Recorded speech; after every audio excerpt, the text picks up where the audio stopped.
Is the US military finally cracking down on fitness standards, or did leadership just go too far? Recently, Secretary of War Pete Hegseth made headlines after several Texas National Guard troops were sent home for being overweight. The internet went wild, and everyone's got an opinion. So today we're breaking down what actually happened, what it means for the National Guard, and my personal take on where the line should be drawn. In October 2025, roughly 200 Texas National Guard members were deployed to Illinois to support a federal security mission. Not long after, a photo went viral showing a few soldiers who appeared to be overweight, and social media went into full attack mode. Soon after, the Texas Military Department confirmed that 7 of those guardsmen were identified during a pre-mission validation process as failing to meet required physical standards. Those individuals were sent home. And Secretary of War Pete Hegseth doubled down publicly, posting that standards are back at the Department of War, making it clear this wasn't just about 7 soldiers, it was about setting an example. 7 out of 200 isn't really a big deal, but it is definitely symbolic. It's a message,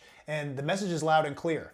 The military is tightening up. Now, to understand this move, we have to look at Hegseth's recent push. In his recent address to hundreds of generals and admirals at Quantico, he criticized what he called fat troops and soft leadership. He said, and I'm quoting here, "It's tiring to look out and see out-of-shape soldiers." Since taking office, he's been very vocal about restoring old-school discipline, from grooming standards to daily PT and gender-neutral combat benchmarks. He's calling for a force that's lean, fit, and combat-ready. This crackdown isn't just about weight though. It's all part of a much bigger movement to reestablish toughness across the entire force. But not everyone agrees with how it's being handled. Online, the reactions came really fast. Some praised the decision, saying it's about time the military holds people accountable. Others called it body shaming and questioned whether a viral photo should dictate policy. Some critics argue that not all weight gain equals lack of fitness. Some soldiers perform exceptionally well but don't fit into outdated height and weight charts. Others say the Army should invest more in helping soldiers get fit instead of sending them home.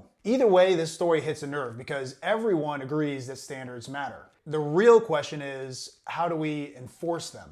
So here's where I stand on all of this. Standards absolutely matter. They should be enforced, no question. The military isn't a place where we lower the bar, it's where we rise to meet it. Physical readiness is a core part of who we are as soldiers. It's about discipline, reliability, and being able to handle whatever the mission throws at you at any given time. But I don't think public shaming is the right answer. Plastering photos online or turning it into a media circus doesn't make the force stronger. It just embarrasses people. I think if a soldier's out of shape, it's best to be handled in-house. Address it with leadership and create a plan of action to rebuild. And honestly, these Guard soldiers who got sent home, this could be their turning point. This could be their moment. They could come back fitter, sharper, and ready to prove everyone wrong. That's a story worth watching, and I would encourage that they do that. If you guys see this, let this encourage motivation for you. Let it light a fire underneath you.